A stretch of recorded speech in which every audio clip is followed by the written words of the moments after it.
Even blind squirrels find nuts, and a broken clock is right twice today. And every now and then, the national media jabroni haircuts, they kind of get one right.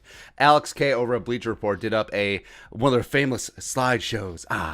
Click for next slide. Power ranking every NFL defense after the draft. And the Vikings last year, let's be honest, were straight booty. They punted veterans. They relied on rookies where there's no offseason due to the Rona, plus injuries and opt-outs, and it wasn't great. Right? They're 29th in points allowed, 27th in yards, 28th in average drive, 4th down, 30th in the league, 28th in sacks. PFF, they're 27th graded in the league, and DVOA, they're 18th. So after all that, I expected the rankings. Before I clicked, before I gave them all the views, I don't know, 18, lower, possibly.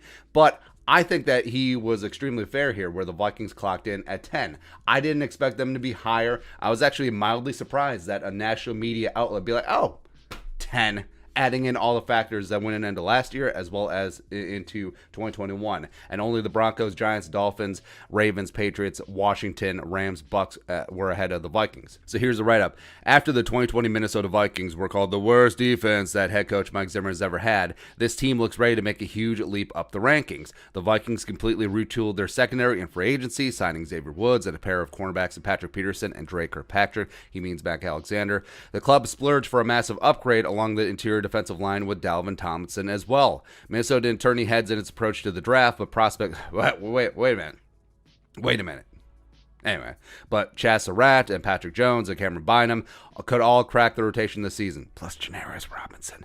With these additions getting integrated and stars like Danielle Hunter and Anthony Barr healthy, the Vikings should be a much better defensive squad in 2021. Also throw in Eric Kendricks is going to be healthy. He missed a couple games towards the back end of the season last year, and plus Michael Pierce will be back from his COVID opt-out. But he's right.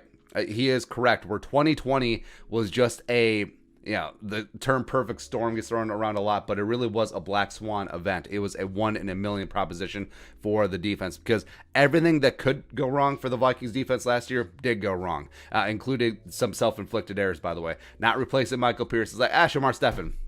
Yeah, he'll be fine. Or relying too much on young players, given the drawback of what was going to go on in the 2020 offseason. Not playing certain players.